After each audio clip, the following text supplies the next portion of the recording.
샬롬. 서로 인사 나누십시다.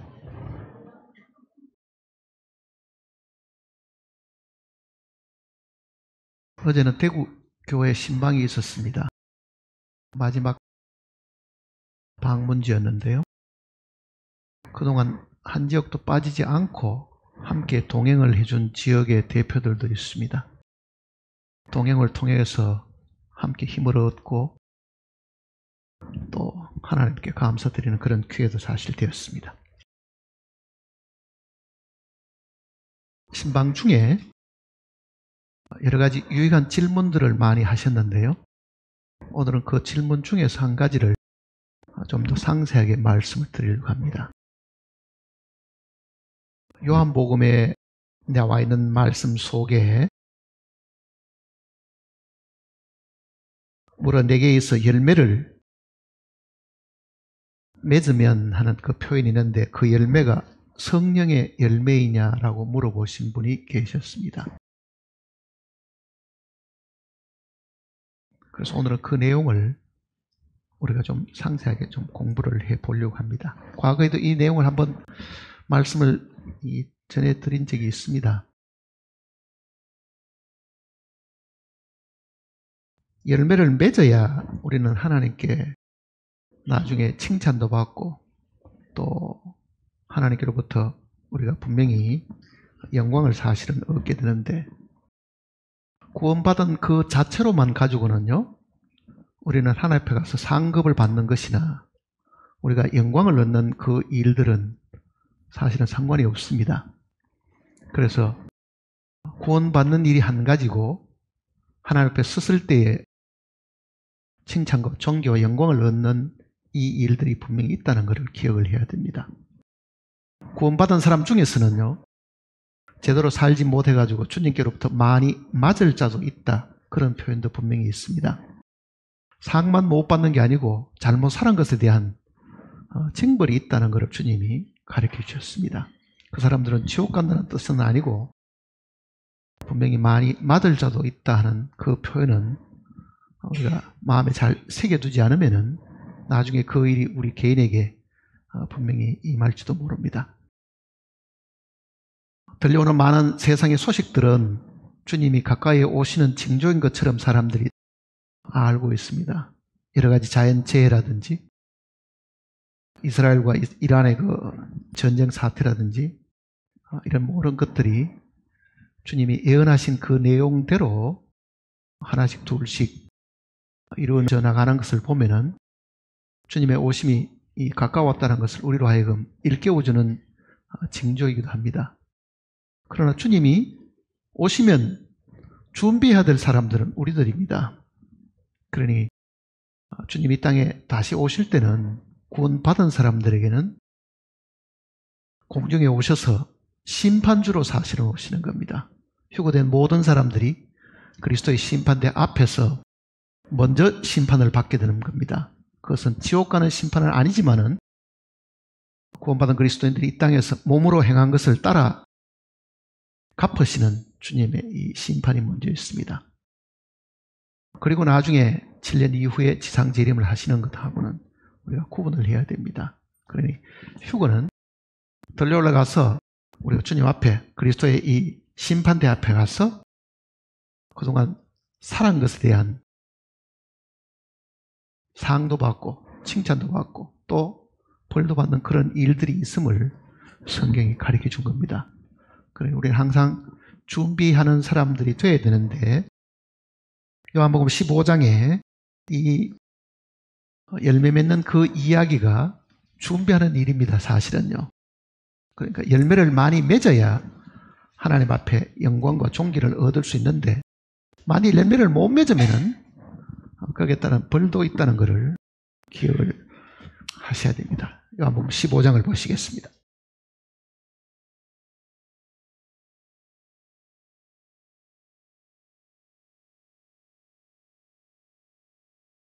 1절입니다. 나는 참 포도나무요 내 아버지는 농부라. 물어 내게 붙어 있어 열매를 맺지 아니하는 가지는 아버지께서 그것을 제거해 버리시고 물어 열매를 맺는 가지는 더 열매를 맺게 하려 하여 그것을 깨끗하게 하시느니라. 너희는 내가 일러준 말로 이미 깨끗하여졌으니 내 안에 거하라. 나도 너희 안에 거하리라. 가지가 포도나무에 붙어있지 아니하면 스스로 열매를 맺을 수 없음과 같이 너희도 내 안에 있지 아니하면 그러하리라. 나는 포도나무요 너희는 가지라. 그가 내 안에 내가 그 안에 거하면 사람이 열매를 많이 맺나니 나를 떠나서는 너희가 아무것도 할 수 없습니다. 사람이 내 안에 거하지 아니하면 가지처럼 밖에 버려져 마르나니 사람들이 그것을 모아다가 불에 던져 살았느니라. 너희가 내 안에 거하고 내 말이 너희 안에 거하면 무엇이든지 원하는 대로 구하라. 그리하면 이루리라. 너희가 열매를 많이 맺으면 내 아버지께서 영광을 받으실 것이요 너희는 내 제자가 되리라. 아버지께서 나를 사랑하신 것 같이 나도 너희를 사랑하였으니 나의 사랑 안에 거하라. 내가 아버지의 계명을 지켜 그의 사랑 안에 거하는 것 같이 너희도 내 계명을 지키면 내 사랑 안에 거하리라. 내가 이것을 너희에게 이름은 내 기쁨이 너희 안에 있어 너희 기쁨을 충만하게 하려 합니다. 내 계명은 곧 내가 너희를 사랑한 것 같이 너희도 서로 사랑하라 하는 이것이니라.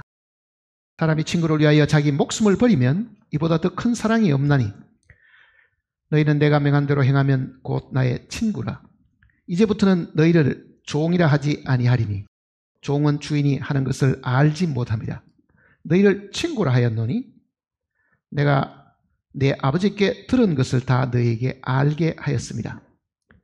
너희가 나를 택한 것이 아니요 내가 너희를 택하여 세웠나니 이는 너희로 가서 열매를 맺게 하고 또 너희 열매가 항상 있게 하여 내 이름으로 아버지께 무엇을 구하든지 다 받게 하려 함이라. 내가 이것을 너희에게 명함은 너희로 서로 사랑하게 하려 함이라. 세상이 너희를 미워하면 너희보다 먼저 나를 미워한 줄을 알라. 18절까지 읽었습니다. 기도하시겠습니다.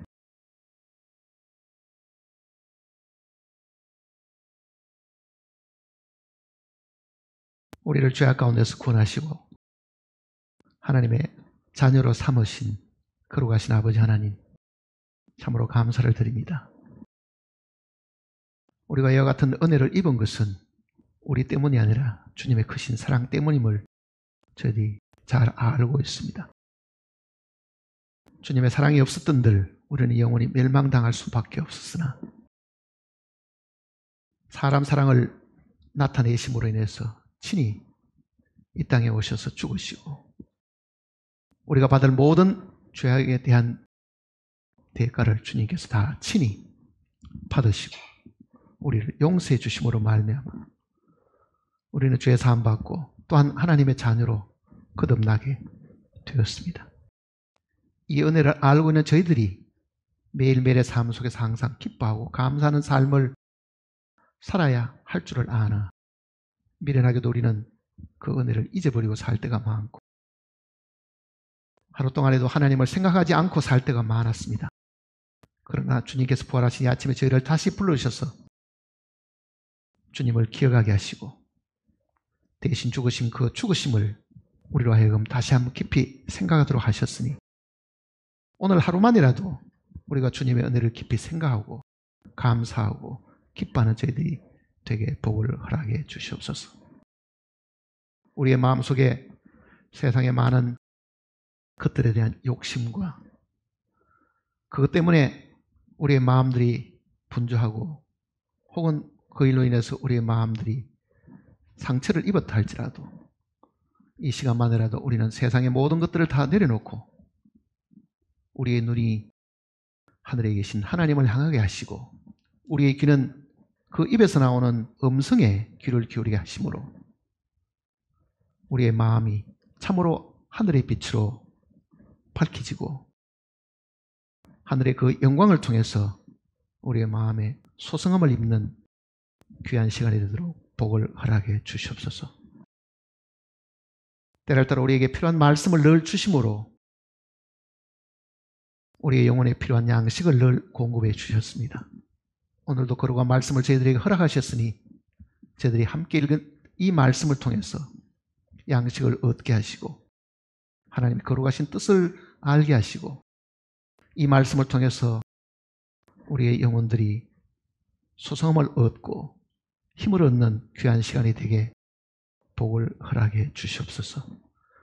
머릿속에 심령들 마음을 주님께서 아시오니 그 마음의 간절한 소원을 허락하시고 참으로 하나님으로 인해서 항상 기뻐하고 살아가는 저희들이 되게 도와주시옵소서.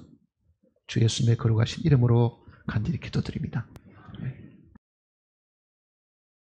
이 본문 내용을 다 설명을 하지는 않겠습니다.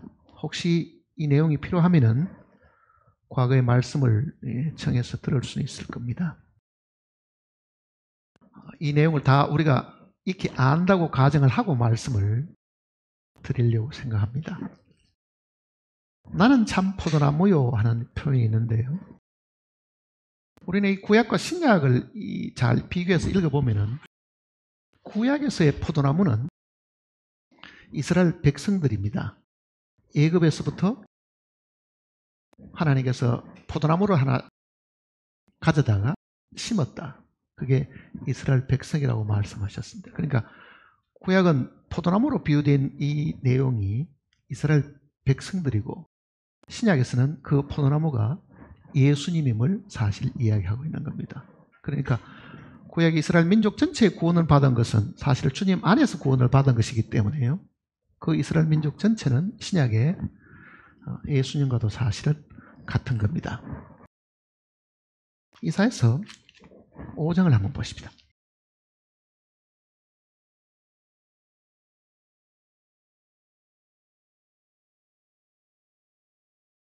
이사야서 5장 972페이지입니다.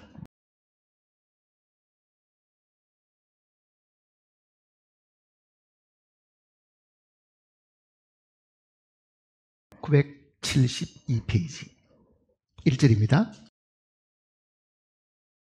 나는 내가 사랑하는 자를 위하여 노래하되 내가 사랑하는 자의 포도원을 노래하리라. 내가 사랑하는 자에게 포도원이 있으며 심히 기름진 산으로다. 땅을 파서 돌을 제하고 극상품 포도나무를 심었도다. 그 중에 망들을 세웠고 또 그 안에 술틀을 팠도다. 좋은 포도를 맺기를 받았더니 덜 포도를 맺었도다. 예루살렘 주민과 유다 사람들아 구하노니 이제 나와 내 포도원 사이에서 사리를 판단하라. 내가 내 포도원을 위하여 행한 것 외에 무엇을 더할 것이 있으랴. 내가 좋은 포도를 맺기를 기다리거늘 덜 포도를 맺힘은 어찌 됨인고. 이제 내가 내 포도원에 어떻게 행할지를 너희에게 이르랴.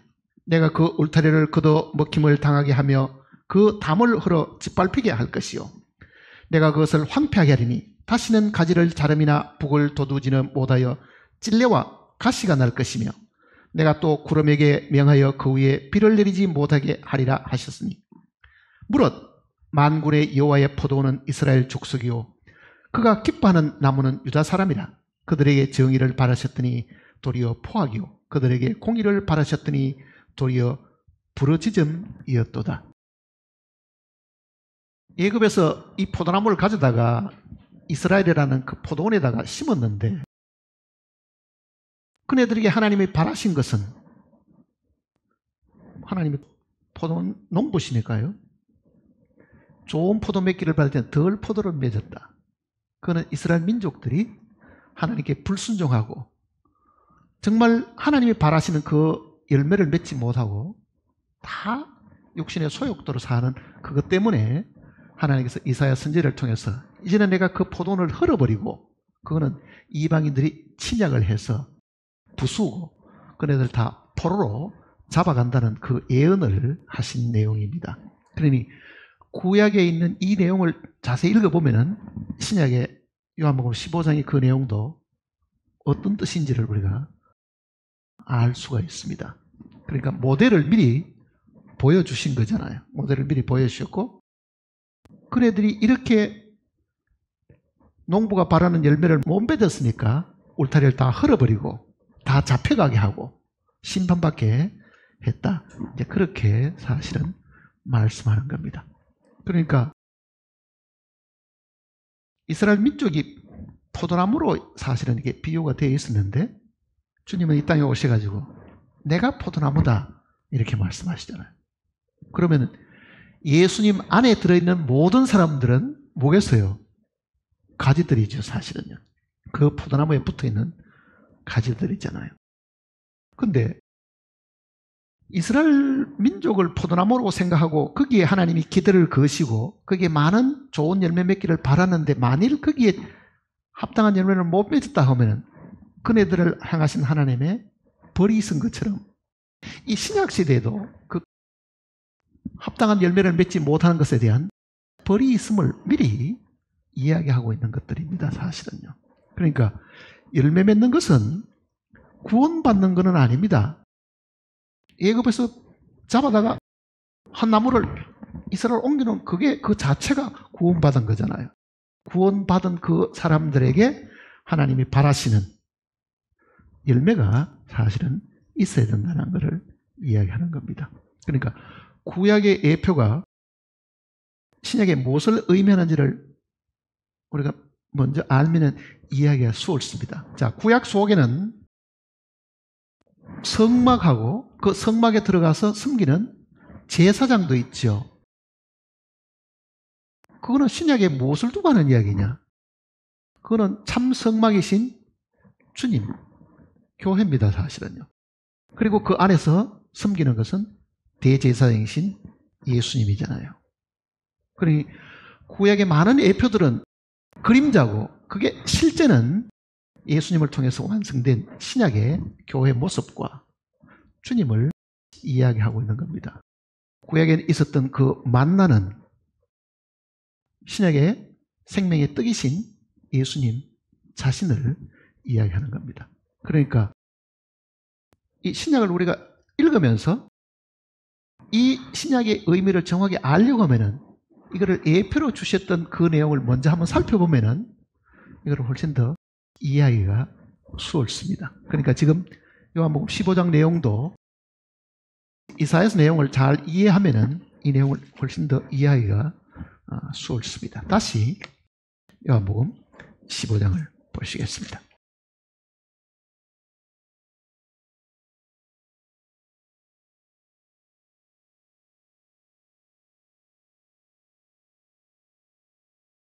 팔 절을 보시면요. 너희가 열매를 많이 맺으면 내 아버지께 영광을 받으실 것이요. 너희는 내 제자가 되리라. 그런 표현들이 있죠. 열매를 많이 맺으면, 반대로 말하면 하나님이 바라시는 열매를 못 맺으면 어떤 결과가 있느냐? 못 맺는 것에 대한 이 내용도 앞에 먼저 기록이 되어 있습니다. 6절을 보시면요.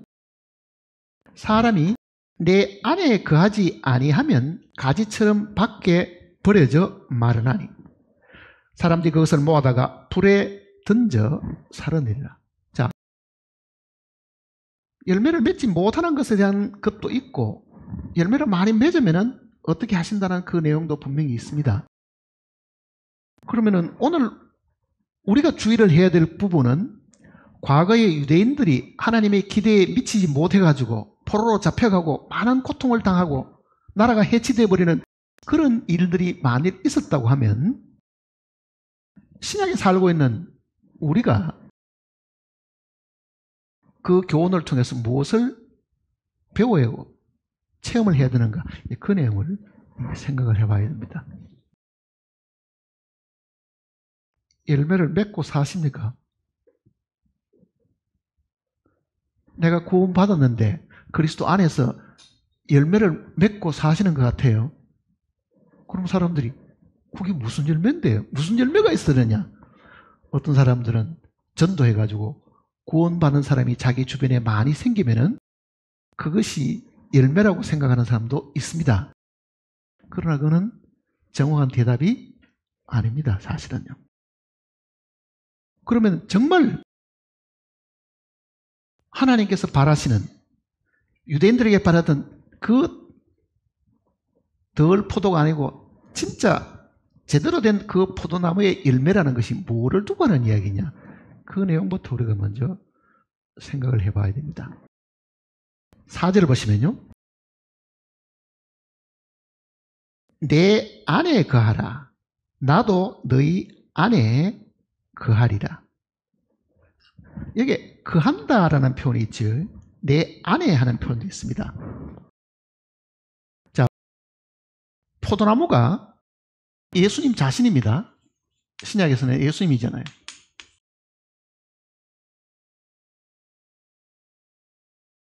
첫째는 안에 있어야 됩니다. 안에. 둘째는 거한다라는 표현입니다. 거하다. 어떤 사람도 예수님 안에 있지 않고는 열매를 맺을 수가 없습니다. 그 안에 하는 이 표현을 먼저 이야기를 해주고 그 다음에는 안에 있는 사람들은 그 안에 거해야 된다. 이렇게 하는 겁니다. 그러니까 안에 하는 바요는 들어가는 의미를 이야기하는 거고요. 그 안에 거한다는 거는 그 안에 실질적인 삶을 사는 거죠. 그러니까 들어가는 일이 있고 이거는 주님 안에 들어간다는 게 이게 들어가는 의미고요. 들어가는 것.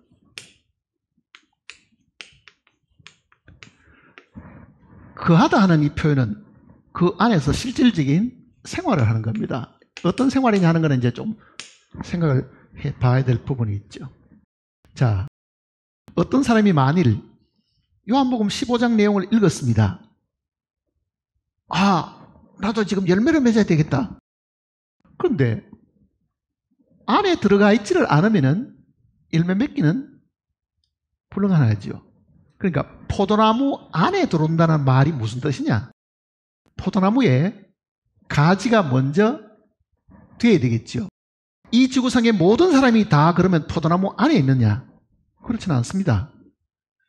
그렇잖아요. 태어날 때부터 다 그리스도 안에 있느냐? 그렇지는 않죠. 그러니까 그리스도 안에 들어가는 일이 먼저고 안에 들어와 있는 사람은 거기에 합당한 삶이 있어야 거해야 열매를 맺는다. 말을 바꾸면요. 그 안에 들어가기는 해도 그 안에 있는 사람 중에도 제대로 거하지 않으면 열매 맺을 수도 없다는 말과도 같은 이야기입니다.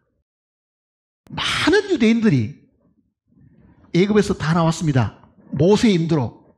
유대인은 한 명도 안 빠지고 다 나왔습니다. 그네들이 다 하나님 앞에 열매를 맺고 살았을 것 같아요? 그렇지 않죠, 사실은요. 그러니까 일단은 그 민족 속에 들어와 있어야 이집트에서 구출받아가지고 이스라엘 땅에 심어질 거 아니에요. 그러니까 들어가는 일이 한 가지가 있고 그 다음에는 그 안에 있는 사람들의 사는 일들이 있는데 들어가는 것은 죄 사함 받고 구원 받아서 그 안에 들어가는 것이기 때문에 오늘은 그 부분에 대한 것은 이야기를 하지 않겠습니다. 그건 이미 우리가 그 안에 들어와 있는 사람들이라고 우리가 믿고 있기 때문에 그렇습니다. 그러면은 나는 예수님 믿는 그날로 죄 사함 받은 것뿐만 아니라 내가 주님 안에 들어와 있다. 그리고 주님도 내 안에 들어오셨다. 너희가 믿을 때 성령을 받았느냐 그랬잖아요. 그거는 주님이 우리 안에 들어오신 거거든요.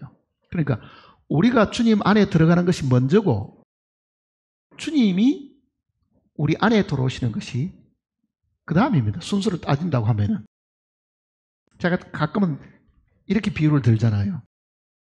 아이가 태어나는 걸 보면 뱃속에 있을 때는 어머니 뱃속에 있을 때는 공기 속에 있지 않고 자궁 안에 이렇게 들어있습니다. 양수 속에 물 속에 들어있는 거예요. 그 아이는 자기 콧구멍으로 공기를 빨아들이거나 허파로 숨을 쉬지 않습니다. 태반을 통해 공급되는 모든 산소를 공급받는 것이지 스스로 아무것도 하지 않습니다. 그런데 그 아이가 태어나면 어떻게 되느냐?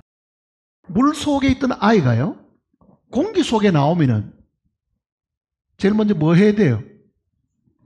숨부터 쉬어야 되죠. 숨 안 쉬면 어떻게 합니까? 엉덩이 때려서라도 확 해가지고 이제 울리면은 공기가 그 안에 들어갑니다. 자, 보세요. 물 속에 있다가 공기 속에 나오는 것이 주님 안에 들어오는 겁니다. 사실은요. 주님 안에 들어오는 거예요. 그리고 그 아이가 숨을 들이쉴 때 그 공기가 어떻습니까? 자기 안에 들어오죠. 그게 주님이 자기 안에 들어온 거예요. 그게 믿음의 순간이잖아요. 그러니까 공기 속에 들어온다. 이 공기라는 말과 바람이라는 말과 숨이라는 말과 영이라는 말은 헬라어도 그러고 히브리 말도 그러고 같은 단어입니다. 같은 단어예요. 그러니까 성령 잘 이해를 못하겠거든요. 바람, 공기를 잘 생각해 보면 됩니다. 그러니까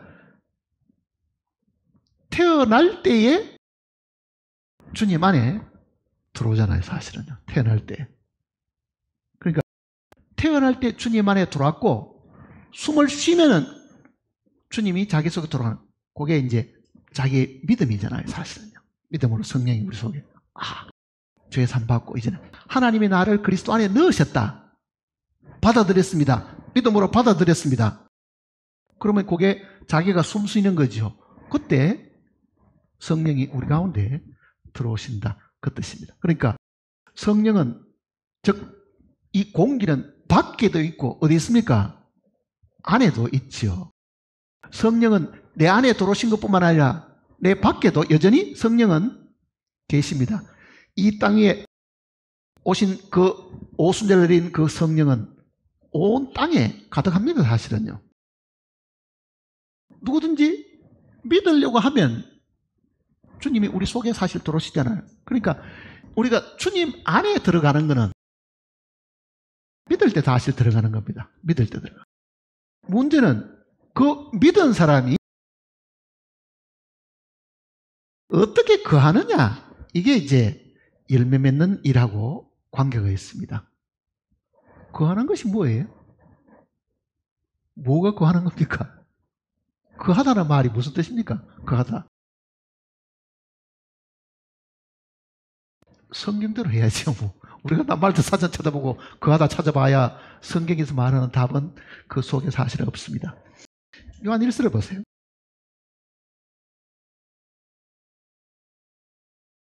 요한 1서 3장을 보시면요.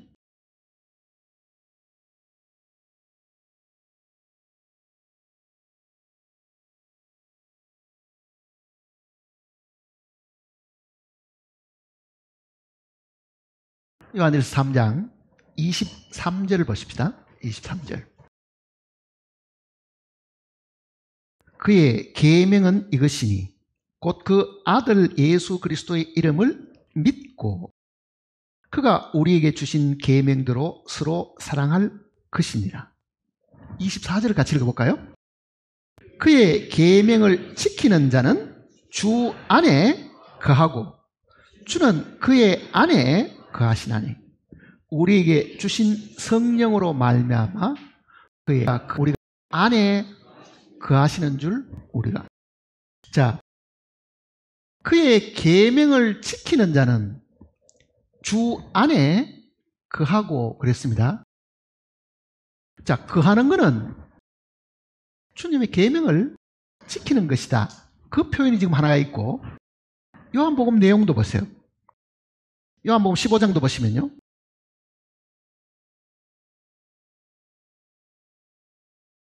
10절입니다.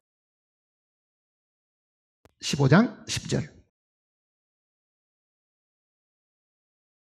내가 아버지의 계명을 지켜 그의 사랑 안에 거하는 것 같이 너희도 내 계명을 지키면 내 사랑 안에 거하리라. 자, 이 거한다라는 이 표현은요, 말을 바꾸면 뭐합니까? 새 계명을 지키는 겁니다. 사실은요. 구원받은 모든 사람이 새 계명을 다 지키느냐? 그렇지는 않죠. 새 계명을 지키는 것은 그 안에 실제로 사는 겁니다. 생활하는 거죠. 사실은요. 말을 바꾸면은 열매를 맺는 것은 주님의 사랑 안에 거하기 때문에, 즉 주님의 사랑이 우리를 통해서 나타나면은 그 사랑의 열매가 나타난다. 그게 성령의 열매입니다. 사랑으로 인해서 맺어지는 모든 열매들이 성령의 열매입니다. 자, 포도나무가 있고, 큰 포도나무가 있고, 수많은 가지들이 있겠죠, 이게. 가지들이.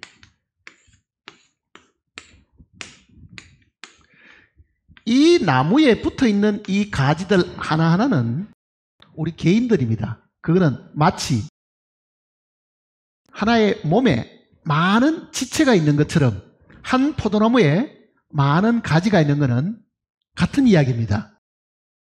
여러 지체가 있고 하듯이 구원받은 모든 사람들은 주님이 하나의 몸을 이루고 계시고 주님이 그 몸의 머리이시면은 거기에 있는 모든 지체들은 마치 포도나무의 가지와도 같은 것이다. 그 얘기입니다.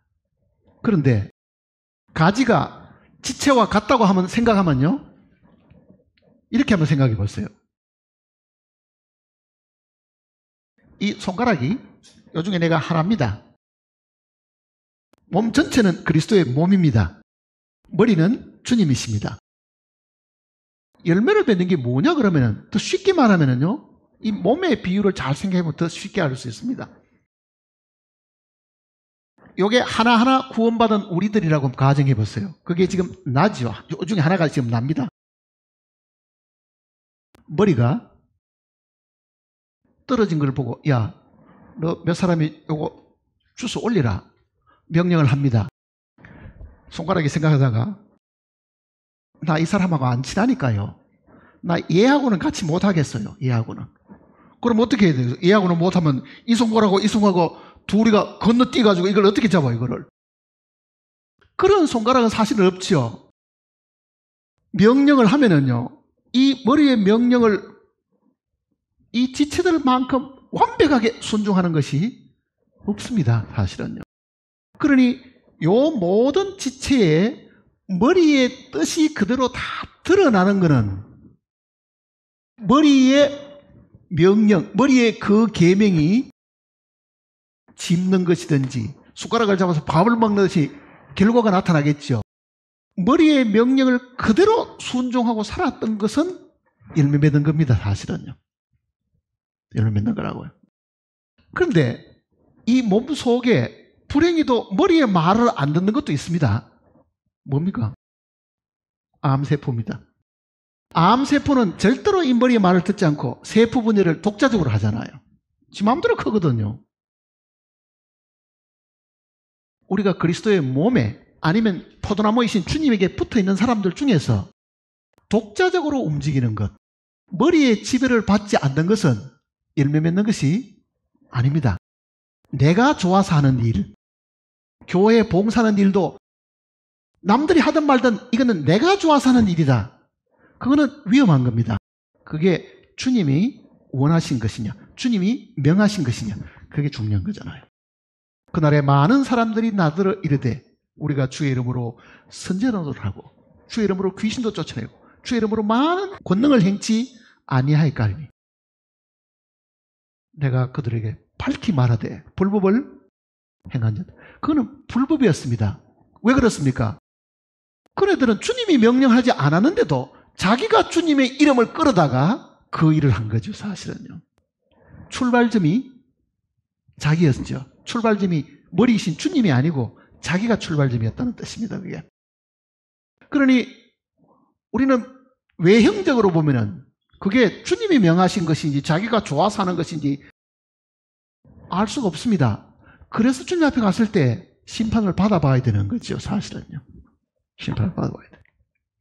그러니까 성령의 열매는 주님이 나를 통해서 역사하신 결과를 두고 하는 이야기입니다. 그게 성령의 열매예요. 그러니까 내가 괜히 미안한 마음이 있으니까 그동안 젊은 날 주님 앞에 제대로 못 살았으니까 이제 정신 차려가 좀 살아봐야 되겠다 해가지고 뭐 혼자서 독불장군처럼 뭘 아무리 한다 하더라도요, 그게 만일 주님이 명한 것이 아니면, 그게 이 몸에 함께 움직이는 것이 아니면 그 독자적인 움직임은 아무런 필요가 없고 오히려 나중에 주님 앞에 가서도 벌받을 일들이 사실 많습니다. 벌받을 일들이. 그래서 마태복음 7장 내용 속에도 그날에 많은 사람들이 나들어 이르되 우리가 주의 이름으로 못하고 이렇게 하잖아요. 자기가 주님의 이름을 끌어다 썼을 뿐이지 주님이 명하신 것이 아니다. 자, 보세요. 머리에 이 명령을 모든 세포가 다 순종을 한다고 하면은 이 가지에 양분을 공급하는 것도 나무가 하는 거잖아요. 나무의 이 수액을 받지도 않고 이 포도나무가 열매 맺을 수 있는 방법은 사실은 없습니다.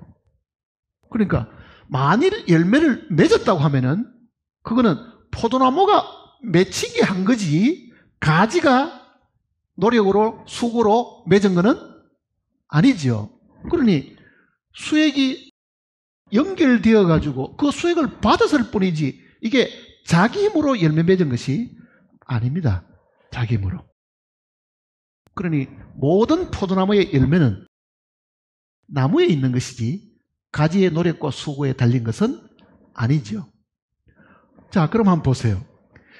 구원받은 사람들이 많이 있습니다. 너도 싫고 구원받던 사람이 내 돈 빌려가지고 안 갚으면 저 사람 만나기도 싫고 나하고 뭐 이렇게 척이져 있는 사람도 싫고 그러니 그리스도인들 모이는 장소나 모임에 연결이 되어 있지 않으면서는 어떤 생각이 듭니까? 나도 돈 벌어가지고 11조 모아놨다가 내가 보고 가난한 사람 도와주면 되고 내가 구제사업하면 되고 내가 또 뭐 이 사람 원하는 사람 내가 마음에 드는 사람 필요하다 그러면 가서 도와주면 되지. 굳이 연결되어 일할 필요가 뭐이냐. 독자적으로 개인적으로 그 일을 할 수 있다고 생각하는 사람도 생각보다는 많이 있습니다. 서로 마음에 안 드는 거예요. 서로. 그 부분을 우리가 특별히 조심을 해야 됩니다. 그 부분을. 나는 정말 그리스도의 몸에 연결된 사람이냐 아니면 나는 여전히 사람과는 잘 사귀지를 못하고 사람하고는 바로 뭐 이렇게 마음이 잘 안 맞으니까 나는 혼자서는 잘하는데 여럿이 잘 하기가 힘들다. 그렇게 되면은 그가 하는 그 모든 열매는 개인의 열매이지 성령의 열매는 분명히 아닙니다. 그러니까 주님이 우리에게 말씀하시는 것은 이게 성령이 역사하셔가지고 즉 나무가 빨아올린 이 수액을 공급받아가지고 맺는 열매라야 된다는 것을 이야기하잖아요. 그 열매. 그게 구체적으로 그러면 실제로 우리가 생활에서 그걸 어떻게 그 열매를 맺도록 하셨는가? 그 내용을 이제 한번 보십시다. 12장을 보시면요. 12장.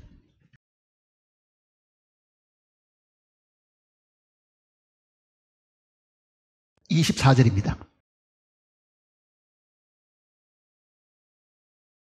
12장 24절.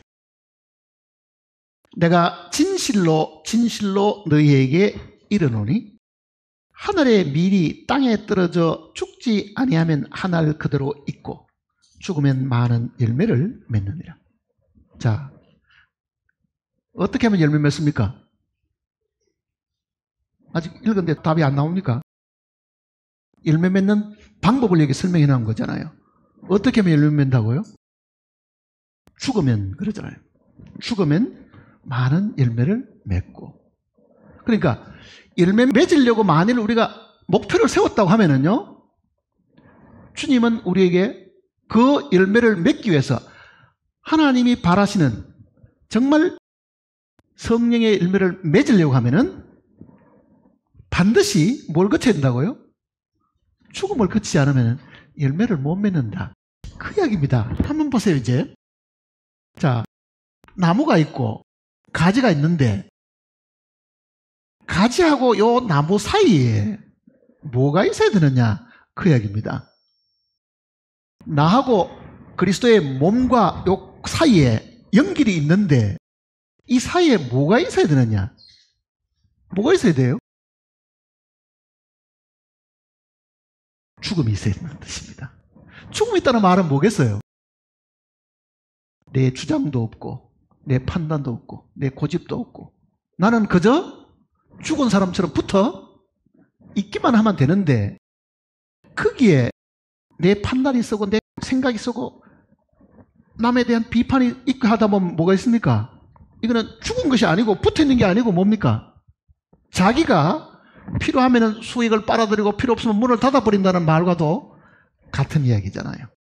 그러니 모든 그리스도인들이 이 성령의 열매를 맺으려고 하면 그 성령이 역사하게 하려고 하면은 그 성령은 죽은 사람을 통해서 역사하지 단 5%도 살아있는 사람을 통해서는 역사하지 않는다. 그 얘기입니다. 않는다. 절대로 역사하지 않는다. 왜 그렇습니까? 5%는 내가 하고 95%는 주님이 하고 주님은 합작을 안 하시는 분입니다. 100% 다 주님이 하시든지 안 하시든지 둘 중에 하나지 나하고 합작해가지고 그래 너도 좀 열심히 해라 그럼 나머지는 내가 밀어주마 그렇게 하시지 않는다는 이야기잖아요. 왜? 영광은 하나님이 다 얻기를 원하시지 그 영광을 소념수하고 나누기를 주님은 원치를 않으신다. 그 이야기입니다. 쉽게 말하면.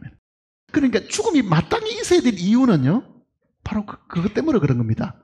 그래서 예수님께서 누구든지 나를 따르고자 하면은 따른다는 뭐겠어요? 이 포도나무에 제대로 붙어 있으려고 하면은 그 말입니다.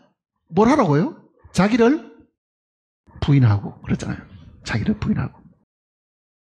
그러니 말로는 우리는 주님 안에 있고 교회 안에 있고 무슨 포도나무에 붙어 있다고 말을 하지만은 한 번도 자기를 부정하지 않고 자기를 부인하지 않고 자기를 버리지 않고 포기하지 않은 사람이 여기 붙어 있어 봐야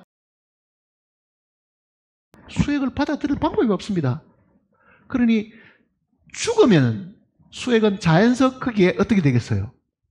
통과하는데 살아있으니 문을 닫고 있으니 이거는 통과할 방법이 사실은 없다. 그 말과도 같은 이야기입니다. 자, 왜 우리의 마음 문이 닫힙니까? 싫다는 거잖아요. 저것도 싫고 저것도 싫고. 그러니 사람과 사람 사이도 문이 닫힙니다. 닫혀 있잖아요. 지금요. 다 안 열려 있고 이 사람을 향해서는 반 열려 있고 저 사람을 향해서는 10분의 1밖에 안 열려 있고 이 사람을 향해서는 완전히 막혀 있고 그런 상황 속에 있으니 어떻게 주님이 공급하는 이 사랑의 이 수액이 통과하겠는가? 막히죠. 그 열매를 못 맺는 겁니다. 사실은. 그러니까 계명을 지키면 하는 그 계명은 사랑하는 것인데요. 사랑하는 것은 뭐가 사랑하는 겁니까? 사랑은 허다한 죄를 덮느니라. 자, 듣고 삽니까? 까발리고 삽니까? 너만 알고 있거라. 다 까발리고 너만 알고 있거라. 이렇단다. 우리는 조그마한 것이 생기면요 이게 동네방네다가 무슨 다 알리는 것이 자기가 큰 정보를 알고 있는 것처럼 그걸 통해 남들에게 무슨 존경받는 것처럼 생각하지만요 그거보다 더 큰 죄가 없습니다. 사실은요. 남의 비밀을 알고 그거를 이렇게 퍼뜨리고 저렇게 퍼뜨리고 하는 사람들은요 사랑하는 사람이 아니다는 증거입니다. 사실은요. 그러니 만일 우리 중에 구원받은 형제 자매들 중에서 나에게 그런 정보를 계속 물어대주는 사람이 있으면요 100% 경계해야 됩니다. 100%. 저 사람은 나를 넘어지게 하는 사람입니다. 사랑하지 않는 사람이잖아요. 사랑해서 알려주는 게 아니라 미워하기 때문에 알려주는 겁니다. 사실은요. 미워하기 때문에. 그 정보를 듣고 사실은 그 사람하고는 아무 문제가 없는데 그 엉뚱한 정보를 듣고 마음이 반쯤 닫혀버리는 거죠. 아, 저 사람 조심해야 되겠다. 뭐 이렇게 조심해야 되겠다. 그 부분에 대한 것은 말을 옮겨 전하는 그 책임은요 분명히 주님 앞에 가서 다 징계받습니다. 그게 심판이잖아요. 마태복음 보세요.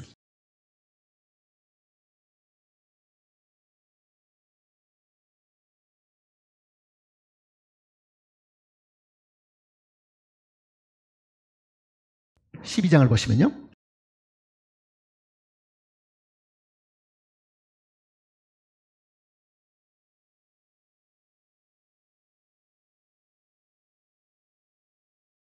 마태복음 12장 35절입니다.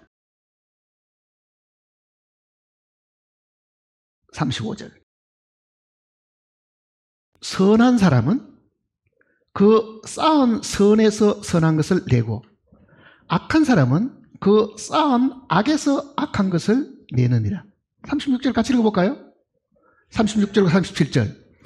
내가 너희에게 이르노니 사람이 무슨 무익한 말을 하든지 심판날에 이에 대하여 신문을 받으리니 내 말로 의롭다함을 받고 내 말로 정죄함을. 심판의 근거가 말입니다. 사실은요. 말 때문에 피해를 입는 경우가 많잖아요. 남의 집 창문을 깨트린 거는 변상을 해주면 되지만은 말로 가지고 상처 입힌 거는요, 갚을 방법이 없습니다. 이거 회복할 길이 없어요. 당사자에게만 피해를 주는 게 아니라 옆에 사람까지 다 피해를 주잖아요. 그 소문을 들은 사람들이 모두가 다 마음을 닫는다고 하면은 그 피해가 얼마나 크냐고요. 그러니까 그리스도인들이 정말 조심해야 될 부분은요, 혀를 조심해야 됩니다. 하나님 앞에 벌 안 받으려면은 그걸 특별히 조심해야 되는 거예요. 말로 이간되죠. 말로 가지고 상처받죠. 말로 가지고 남 험담하는 일 때문에 싸움이 생기죠. 분명히 성경은 사랑은 허다한 죄를 덮느니라. 하나님, 이거는 내가 밝혀야 될 부분이 아닙니다. 이거는 하나님이 하셔야 될 일이지. 그 사람이 설령 잘못한 일이 있다 하더라도 하나님께 심판받아야 되지. 내가 하나님처럼 되어가지고 판단하지 않게 하시옵소서. 그게 반드시 필요한 거예요. 반드시. 그러니 거한다 하는 이 표현은 살아가는 거잖아요. 생활하는 거죠. 뭐라는 겁니까? 사랑을 실천하는 겁니다. 내 사랑 안에 거하라 그러잖아요. 내 사랑 안에 거하라. 그러니 구원받은 그리스도인들이 열매를 못 맺는 그 이유가 결국은 다 문이 닫히고 통과하려고 하는 이 사랑을 다 막아버리죠. 말로 막아버리고 오해하는 걸로 막아버리고 맡겨버리고. 하나님의 교회 속에 분열이 생기는 거는요, 말 때문에 생기잖아요. 무슨 말 들었다는데 무슨 말을 했다는데 몇 사람이 모여서 또 당을 만들고 또 당을 만들고. 지금 주님이 심판 안 하셔도요, 그 일을 만들었던 모든 장본인들은 이 성경대로 심판날에 이에 대하여 신문을 받으리니 그러잖아요. 신문을 받으리니. 교회를 분열시킨 사람. 지금은 주님이 안 갚으시지만은 그 그리스도의 심판대 앞에 가서 이거를 다 덜쳐내가지고 신문을 분명히 한다. 그리고 분명히 내 말로 의롭다함을 얻고 내 말로 정죄함을 받으리라. 그러잖아요. 내 말로 정죄함을 받으리라. 비판하기 좋아하고 판단하기 좋아하고 남의 비밀을 누설하는 사람은 가까이 안 하는 것이 좋습니다. 큰 해를 입는다고요. 구원받은 사람도. 큰 해를 입어요.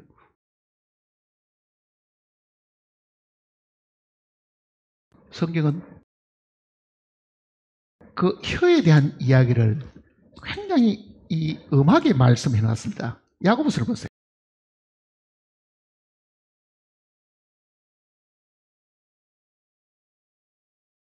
야고보서 3장을 보시면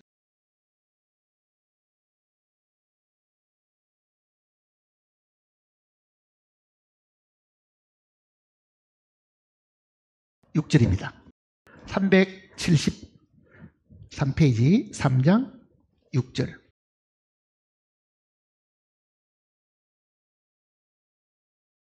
혀는 곧 불이요 불의의 세계라.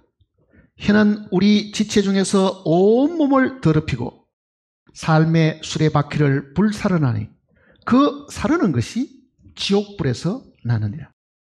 여러 종류의 짐승과 새와 벌레와 바다의 생물은 다 사람이 길들일 수 있고 길들여 왔거니와 혀는 능히 길들일 사람이 없나니 쉬지 아니하는 악이요 죽이는 독이 가득한 것이라. 독이 그 속에 가득하다. 뱀 독처럼요. 이게 독이 가득하다. 그러니까 결국은 독이 있으니까 물리면은 상처를 입는 거죠. 고통을 당하는 거죠. 말로가도 씹히잖아요. 말로 가지고 사람을 계속 씹어놓으면 결국은 그 상처를 받는다는 얘기입니다. 그렇게 고통받은 사람들이 많으면 많을수록 그 사람은 하나님 앞에 가서 받을 벌도 많습니다. 분명히 그런 거예요. 그러니까 요 입이 보이지 않는 우리의 인격을, 우리의 영과 혼을 대변하는 요 통로입니다. 입에서 나오는 말을 가만히 들어보면은 보이지 않는 그 사람의 마음 상태를 사실은 알 수 있는 거잖아요. 그러니까 열매를 맺으려고 하면은 정말 그 입술에서 나오는 그 열매가 사실은 개인적으로 보면요 굉장히 중요한 겁니다. 개인적으로 보면은 구원받은 10년이 지났는데도 입에다가 욕을 달고 사는 사람도 있습니다. 저는 그런 사람도 봤어요. 왜? 과거에 이 언어 습관이 욕을 늘 하던 사람이 있죠. 그걸 못 끊어가지고 구원받고 난 이후에도 걸핏하면 자기 자식부터 욕하고 뭐 그게 꼭 나쁜 뜻은 아닌데도 이 욕이 섞여 있는 거죠. 욕이 계속. 그러나 그거는 하나님 앞에 분명히 처리해야 됩니다. 분명히 처리해야 돼요. 내 말로 어렵다 모르고 내 말로 정죄함을 받으리라 그러잖아요. 내 말로. 자, 성령의 열매는 이렇게 표현되어 있습니다. 갈라디아 5장을 보시면요.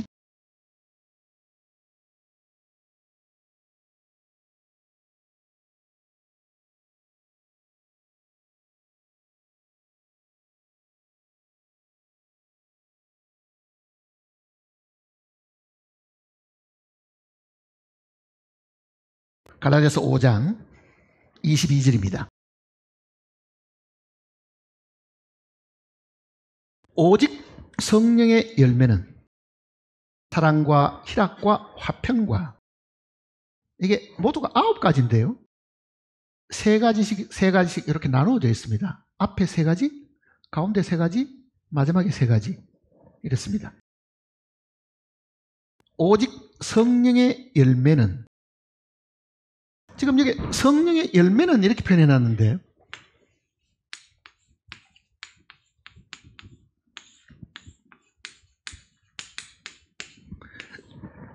이렇게 단수로 표현되어 있지 않고 이게 복수로 되어 있습니다.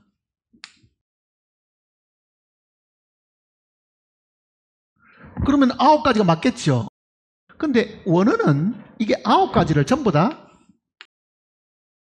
잘라버리고 뭐로 표현하냐면은 단수로 표현을 했습니다. 그러니까 우리 생각에는 성령의 열매들 1가지, 2가지, 3가지, 4가지, 5, 6, 7, 8, 9 이렇게 하겠죠.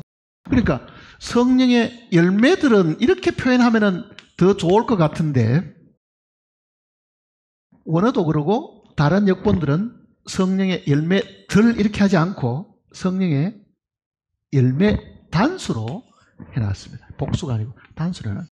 그러니까 9가지가 복수인데도 이거를 단수로 표현해 놓았을 때는 의미가 있겠죠. 왜 그렇겠습니까? 이거는 그 열매는 사실은 성령 자체입니다. 그 성령이 어떨 때는 사랑으로, 어떨 때는 희락으로, 어떨 때는 자비와 양선으로 나타나는 것 뿐이지 이거는 성령이 역사하시는 그 내용을 말하는 거지 성령의 열매는 한 가지를 두고 하는 겁니다. 한 가지. 그러니까 한 성령이 사랑과 희락과 화평도 나오고 한 성령이 여기 지금 기록된 대로 오래 참음, 자비, 양선도 있고, 그 다음에 충성, 온유, 절제도 있고, 이렇잖아요. 자, 처음 앞에 있는 세 가지는 성령의 열매가 뭐냐? 물으면은요, 처음 세 가지는요, 구원받은 사람이 과연 성령이 그 속에 있으면 첫 번째 세 가지 열매를 맺게 되는데, 그 첫 번째 열매는 하나님을 향한 겁니다. 하나님을 향한 것. 하나님을 향한 사랑. 하나님으로 말미암는 희락. 하나님으로 말미암는 화평이 있다는 것을 이야기하는 거예요. 그러니까 성령의 열매를 맺었다는 말은 보세요. 항상 기뻐하라. 뭐가 있어요? 기뻐하라는 것은 기뻐할 수 있는 근거를 이미 주셨기 때문에, 성령을 우리에게 주셨기 때문에 그 성령의 첫 번째 열매는 사랑과 희락과 화평이니까 그 희락이 기쁨이잖아요. 나는 하나도 안 기쁘다. 과거에는 안 기뻤을지 몰라도 어느 날 내가 죄사함 받고 나서는 정말 속에서 뭔가 끓어오르는 기쁨이 있으니 입이 자연적으로 이렇게 벌어지고 자기 속에도 뭔가가 화평이 있으니 발에 뒤꿈치도 닿지 않은 것 같고 그렇잖아요. 그 성령이 역사하셨기 때문에 그 일이 있는 거죠, 사실은요. 자, 개인들이 한번 보세요. 자, 내가 과연 성령의 열매가 있는 사람이냐? 있어요, 없어요? 정말 내 마음속에 잔잔한 평화가 있다. 옛날에는 양심의 송사 때문에 괴로워하고 불안해하고 초조하고 잊어버리고 있다가도 그 죄만 생각나면 가슴이 덜컹 내려앉았는데, 온전한 죄의 사함을 받고 난 이후에는 내 마음의 그 불안은 다 사라지고 정말 잔잔한 이 물결처럼 마음이 아주 평안함이 있다. 그게 지금 여기서 말하는 이 화평입니다. 하나님과 더불어.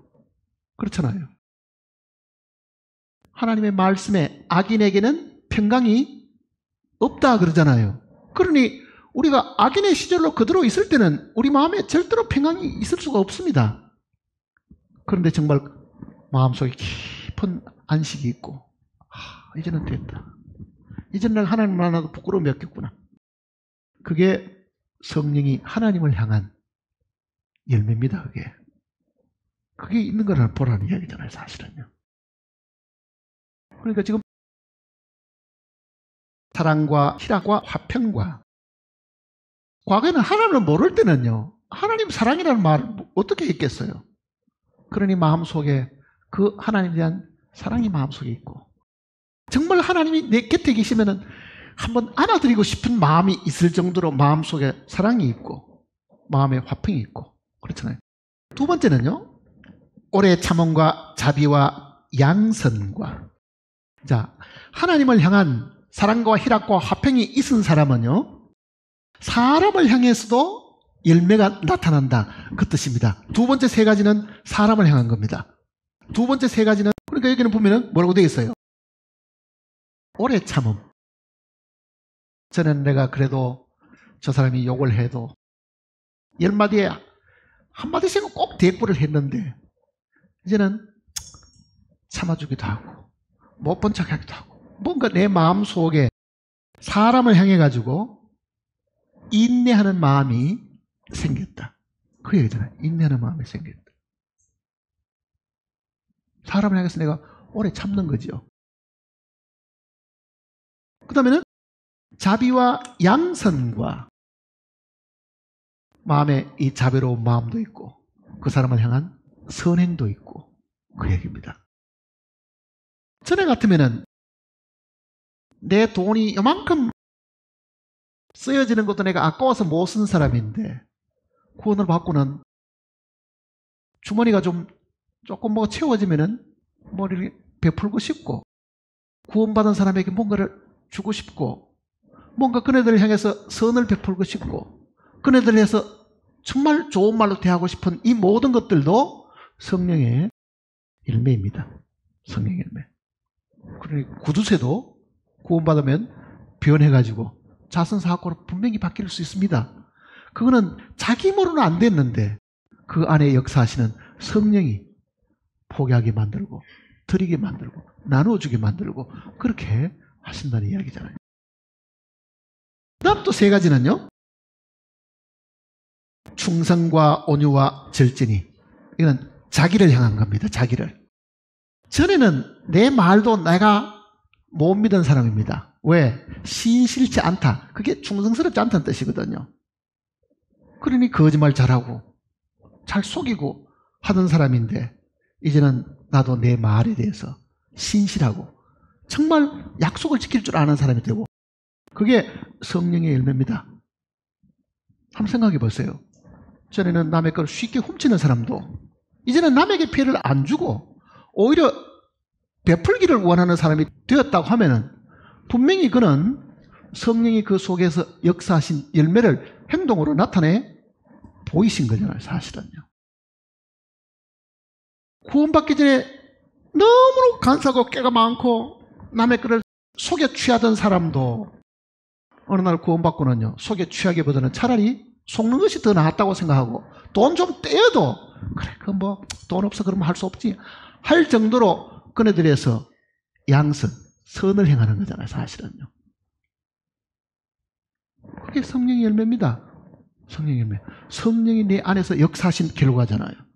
나는 그렇게 못하는데 성령이 그렇게 하셨다는 거죠.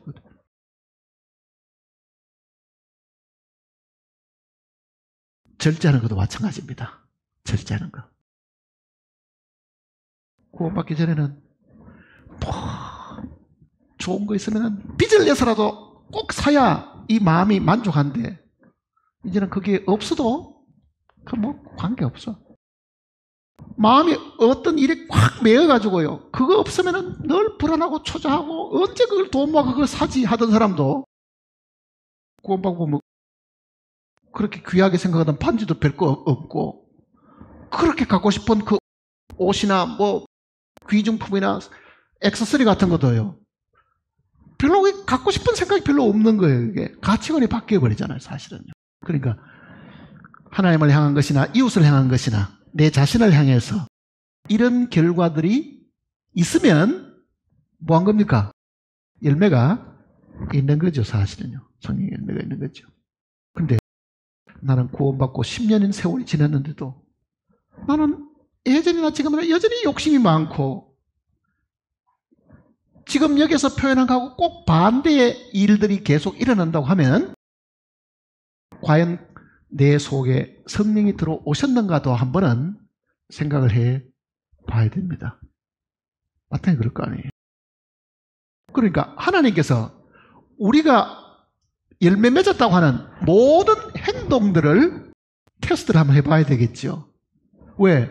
세상 사람들 가운데서도 구제사업 잘하는 사람이 있고 세상 사람들 가운데서도 친절한 사람이 있고 세상 사람 가운데서도 굉장히 절제하는 사람이 있는데 그리스도인들이 성령을 통해 가지고 이 열매 맺은 것하고 인위적으로 도덕적인 가르침이나 윤리의 가르침을 배워가지고 나타난 그 열매하고 이게 어떻게 다른가를 분명히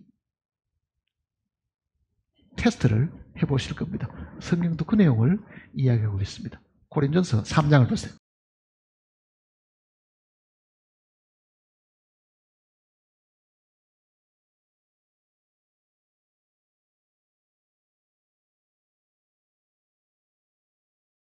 고린전서 3장 10절입니다. 내게 주신 하나님의 은혜를 따라 내가 지혜로운 건축자와 같이 틀을 닦아두매 다른 이가 그 위에 세우나 그러나 각각 어떻게 그 위에 세울까를 조심할지니라. 이 닦아둔 것 외에 능히 다른 틀을 닦아둘 자가 없으니 이 틀은 곧 예수 그리스도시다. 만세 반석이신 주님을 우리가 모셔드린 겁니다. 반석이 우리 속에 들어온 거잖아요. 그 반석 위에 우리가 교회를 세워나가야 되는데 집을 지어야 되는데 집을 짓는 그 일들이 우리의 신앙생활의 이 과정들인데 이렇습니다. 12절 만일 누구든지 금이나 은이나 보석이나 나무나 풀이나 지푸로 이 터 위에 세우면 각 사람의 공적이 나타날 터인데 그 날이 공적을 밝히니 이는 불로 나타내고 그 불이 각 사람의 공적이 어떠한 것을 시험할 것입니다. 만일 누구든지 그 위에 세운 공직이 그대로 있으면 상을 받고 누구든지 그 공직이 불타면 해를 받으리니 그러나 자신은 구원은 받되 불 가운데서 받은 것 같으리라. 구원은 받지만은 불 가운데서 구원받으면 어떻게 되겠어요? 집이 불이 났는데 그 구원받으면 살림만 하나도 못 끄집어내고 어쩌면 자다가 구원받으면 속옷바람으로 뛰쳐나와야 될 정도로 그런 상황이 된다는 이야기를 하는 거잖아요, 사실은요. 근데 이게 분명히 우리가 그동안 해놓은 많은 수고와 노력, 행위들은 하나님이 이거를 한번 검증을 해보시는데 불 속에 집어넣어가지고 검증을 하시는데 그 얘기잖아요. 불 속에 집어넣어가지고 그 불을 통과하고 남으면 상을 받고 그 불에서 다 타버리면은 그거는 타버리는 것을 끝이 안 하고 어떻다고요? 벌을 받는데 그것도 마치 불 가운데서 구출받는 거하고 똑같은 그런 창피와 부끄러움과 수치가 분명히 있다는 것을 이야기하는 겁니다. 그러니까 여기도 세 가지씩 나누어서 지금 설명을 해주잖아요. 세 가지. 금이나 은이나 보석으로, 나무나 풀이나 지프로,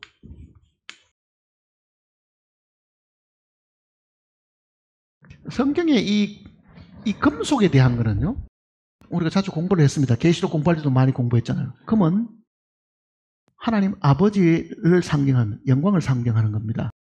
은은 구속을 상징하니까 예수 그리스도를 상징하는 겁니다. 아들을 상징합니다. 보석은 성령의 역사로 다듬어지는 그 보석을 이야기하니까 이거는 성부와 성자와 성령, 하나님이 하시는 일입니다. 나무는 우리 인성을 대표하는 겁니다. 나무라는 것은 모든 인생은 풀과 같고 그 모든 영혼은 풀의 꽃과 같으리. 그러니까 인간은 다 나무지요. 좋은 나무, 나쁜 나무도 성경은 구분할 때 사람을 나무로 표현했고, 인생 전체는 풀로 표현하고 인생 전체의 영광은 풀의 꽃으로 비유를 했습니다. 그러니까 이거는 하나님이 하시는 거고 이거는 사람이 하는 거다, 그 얘기잖아요. 하나님이 나를 통해서 하신 것은 영원히 남게 되고, 사람이 한 것은 어떻다고요? 다 불타 없어진다. 불타 없어지는 것들은 불타 없어지는 것 끝이 안 하고 정말 창피를 당하고 주님의 징계가 있고, 뿐만 아니라 불 가운데서 얻는 구원만 받게 된다, 그 얘기입니다. 자, 내가 오늘 아침에 와서 교회 마룻바닥을 닦고 청소를 하고 열심을 내었습니다. 주님은 우리가 하신 모든 것들을요, 하나도 빠뜨리지 않고 다 보상하시는 분입니다. 저는 성경을 읽으면서요, 하나님만큼 신실한 분이 없다. 우리는 뭐 은혜 받아도요 잊어버리기도 하고, 뭐 한 번은 고맙습니다 하고 그다음부터는 그 사람 만나도 오히려 뭐 원수같이 대하는 사람도 있는데, 주님은 자기를 위해 가지고 드린 것은요, 냉수 한 그릇도 잊지 않고 다 갚으시는 겁니다. 그렇잖아요. 그러면은 오늘 우리가 하나님의 교회에서 수고하고 봉사하는 이 많은 것들은 우리가 볼 때는 그게 별거 아닌 것 같아도, 그게 비록 냉수 한 그릇 정도밖에 안 되는 가치 없는 것 같아도요, 주님은 그 냉수 한 그릇까지도 기억해 주셨다가 신령한 것으로, 영원한 것으로 나중에 갚으시는 분이시잖아요. 그러면은 그 갚으시려고 할 때 뭘 기준을 하겠어요? 기준이 있겠죠, 사실은요. 그게 나를 드러내기 위한 거, 나를 남에게 잘 보이게 하기 위한 거, 혹은 내가 남보다 더 나았다고 하는 그런 인간적인 것에서 나온 것이냐, 성령이 나를 통해서 역사하신 것이냐, 하나님이 나를 통해서 역사하신 것이냐, 그게 성령의 열매이냐, 성령이 나를 통해서 하신 행위냐, 내가 한 것이냐, 그거를 보죠. 자, 그 성령이 역사하시게 하려고 하면은 나는 뭐 해야 됩니까? 죽어야 역사하는 겁니다. 내가 살아있는 동안에는 절대 역사를 못 하죠. 하나님은 나하고 동업 안 하신다고 제가 이야기 드렸잖아요. 하나님이 100%다 하시든지 아니면 안 하시든지 둘 중에 하나지. 너도 반해라, 나도 반하마. 그렇게는 안 하신다는 이야기잖아요. 고린도후서 4장을 보십시다.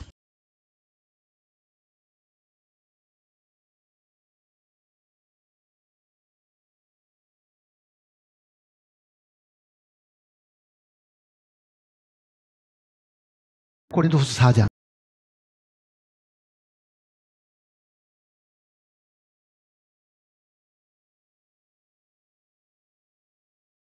7절입니다. 4장 7절. 우리가 이 보배를 질그릇에 가졌으니, 우리는 성령을, 예수 그리스도의 이 성령을 우리의 이 흙으로 만들어진 질그릇 속에 담고 있다, 그 뜻입니다. 이는 심히 큰 능력은 하나님께 있고 우리에게 있지 아니함을 알게 하려 합니다.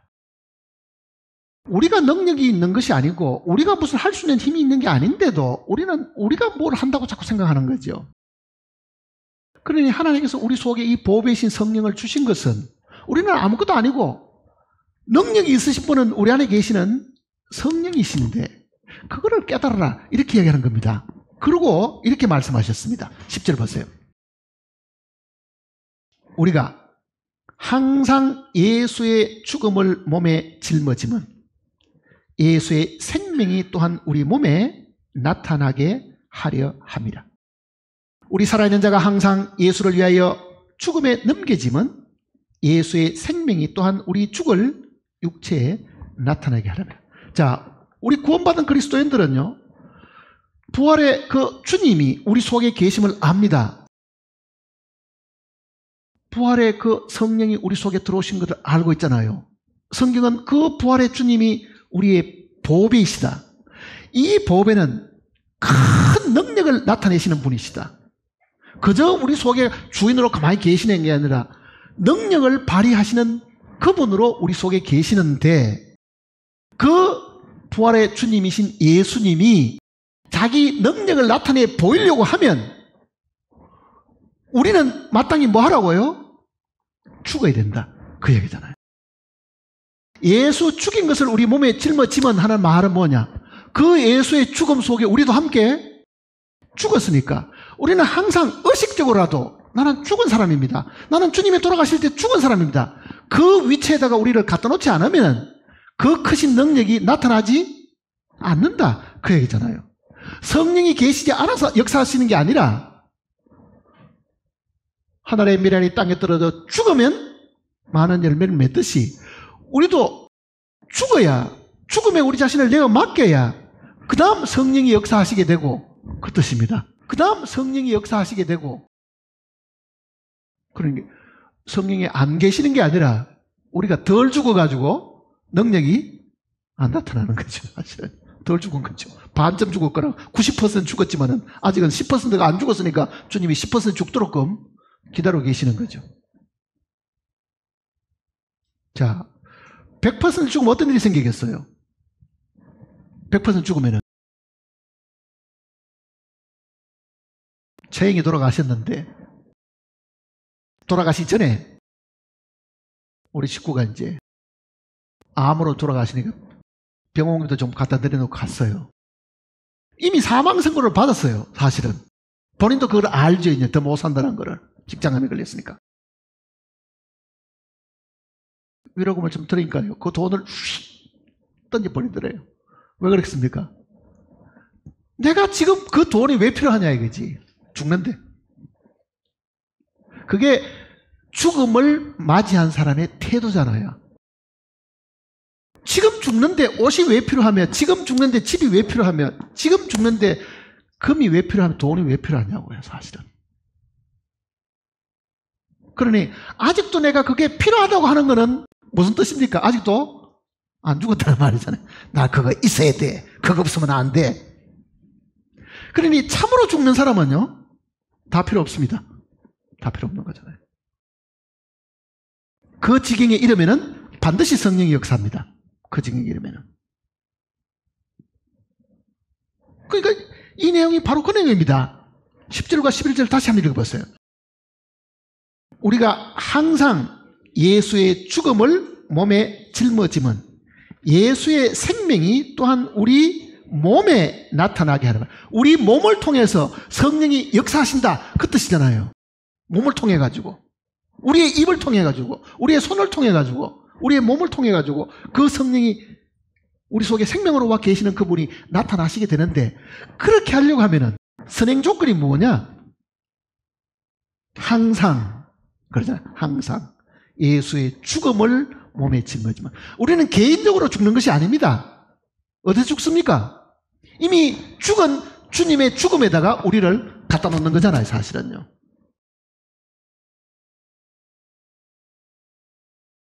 그러니까 성령의 역사, 성령의 열매는 죽은 사람을 통해서 나타나는 거죠, 사실은요. 죽은 사람을 통해서. 그 신앙생활이 뭐냐? 뭐 하는 거겠어요? 날마다 죽는 겁니다, 사실은. 날마다 포기하고 날마다 죽는 거잖아요. 그런데 우리는 너무 긴 세월이 지나가는데도 너무 팔팔 살아있어요, 아직도. 너무 아직도 살아있는 거죠, 계속. 언제 다 죽겠어요? 주님 오실 때까지도 안 죽고 있는 거죠, 사실은. 그래서 나중에 책망받는다는 얘기잖아요. 책망받는다. 네 속에 내가 있었지만은 너는 내가 일할 기회를 한 번도 준 적이 없다. 너는 네 고집대로 살았고, 네 느낌대로 살았고, 네 판단대로 살았지. 내가 네 속에 들어가서 머리가 되고 네가 내 지시한 대로 너는 살지를 않았으니. 그렇잖아요. 내 지시한 대로 살지 않았으니. 사람의 본분은 하나님의 계명을 지키는 겁니다. 전도서 12장 보세요.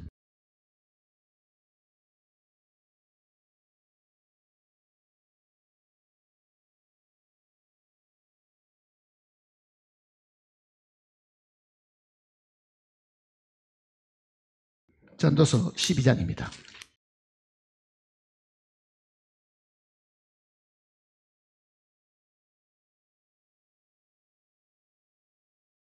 13절과 14절을 같이 읽어보겠습니다. 12장 13절 14절. 일의 결국을 다 들었으니 하나님을 경외하고 그의 명령들을 지킬지어다. 이것이 모든 사람의 본분이니라. 하나님은 모든 행위와 모든 은밀한 일을 선악간에 심판하시리라. 옳고 그름에 대한 것은 주님이 다 오셔서 다 판단하시는데, 우리는 자기의 판단과 자기 생각이 가장 옳다고 생각하고 그 판단과 그 기준대로 살았다가는요, 큰일 납니다. 얼마나 많은 사람들이 서로 다툴 때 이야기하면 나는 하나님 앞에 양심에 끄리낌이 없어 그런다고요. 상대방도 그렇게 이야기 안 하겠어요? 양심에 끄리낌이 없다고 말하는 그 자체가 끄리낌입니다, 사실은요. 왜? 아직 안 죽어서 그런 거죠. 죽었으면 그 말까지도 못하죠. 끝났으니까. 하나님 앞에는 옳으냐 그러냐를 보지 않습니다. 뭘 보시겠어요? 네가 죽었느냐 죽지 않았냐. 이게 십자가를 거쳤느냐 거치지 않았냐를 보시지, 옳으냐 그러냐의 기준이 아니라고요. 하나님 앞에는 내 말이, 내 행동이, 내 선행이 정말 이게 십자가를 거친 것이냐, 있는 그대로, 내 육신이 있는 그대로 다 표현하고 사는 것이냐. 그게 성령이 우리 속에 역사하시도록 하는 제일 첫 번째 관문이면서, 그보다 더 중요한 건 사실은 없습니다. 이스라엘 민족들은 그걸 부정한 거죠, 사실은. 그러니 목마르면 목마르다고 원망, 먹을 것이 없다고 또 원망. 하나님이 그 광야 끌어내놨으면 왜 먹이고 입히기를 안 하겠어요? 그러니 그네들은 얻어먹었지만은, 불평을 통해서 얻어먹기는 했지만은요, 하나님께서 그 불평을 주기는 하셨지만은 그 영혼은 파리하게 하셨다. 그게 시편의 이야기입니다. 그들이 구하는 것을 주셨을지라도 그 영혼은 파리하게 하셨다. 아예 죽은 사람으로 살았으면 왜 주님이 끌어내셨는데 먹이고 입히고 목마른 걸 왜 몰라가지고 그걸 안 해주시겠어요? 우리도 지금 그렇습니다. 우리 입에 불평이 얼마나 많습니까? 하고 많은 사람들 중에 왜 나에게 이런 일이 닥치며, 다른 사람은 다 잘 사는 것 같은데 왜 나만 이렇게 못 살고, 다른 사람은 하는 일마다 전부 다 복을 받는 것 같아요. 왜 하나님은 나는 복을 안 하시는 것 같고. 그 사람은 자기 생각대로 살려고 하지 하나님의 생각대로 사는 사람이 사실은 아닙니다. 그 사람이 그런 불평을 계속하고 살면은 하나님이 그 불평보다도 불쌍해가지고 도와주시는 일들은 분명히 있을 겁니다. 그러나 이 성경대로요, 그 마음속에 감사라는 것은 안 생깁니다. 시편 106편 한번 보세요.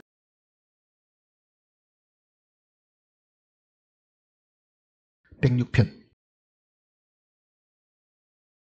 이스라엘 민족이 어떤 불평과 원망을 하고 살았는가를 자세히 설명해 주는데 12절 보세요. 다는 읽을 수가 없고 12절. 이에 그들이 그 말씀을 믿고 그를 찬양하는 노래를 불렀도다. 자, 홍해를 딱 건너자 그네들은 애굽의 사람들의 모든 시체들은 저 홍해바다에 다 있고 애굽의 병거들도 홍해바다에 다 빠뜨려지고 자기들이 구출받은 걸 보고 출애굽기 15장 내용은 그 감사를 그 긴 노래로 표현을 했습니다. 출애굽기 15장 내용이 그 내용이거든요. 그러니까 지금 이에 그들이 그의 말씀을 믿고 그를 찬양하는 노래를 불렀도다.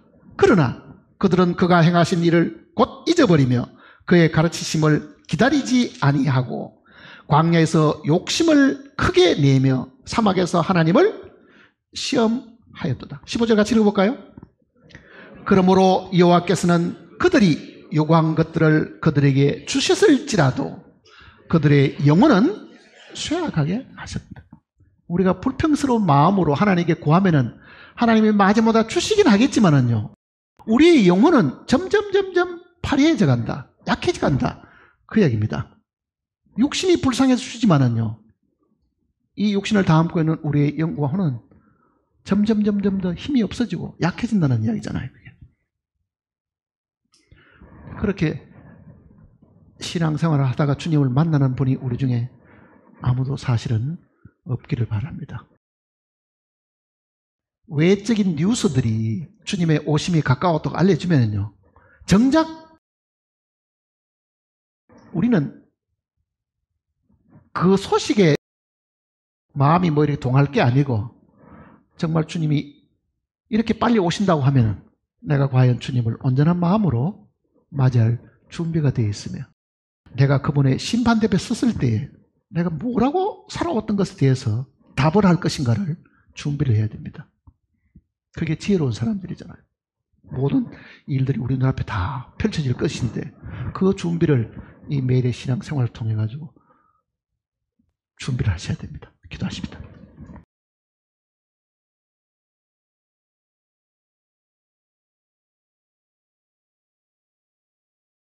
아버지 하나님, 우리의 어리석음을 주님께서 보여주셨습니다.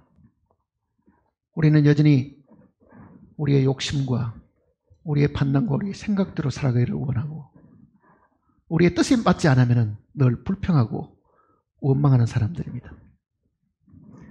이스라엘 민족들이 그것 때문에 하나님께로부터 징계를 받았고 광야에서 버림을 당했는데, 혹 우리 중에도 그렇게 미련하게 살다가 주님 앞에서 내침을 당하는 영혼들이 있을까 심히 두렵습니다.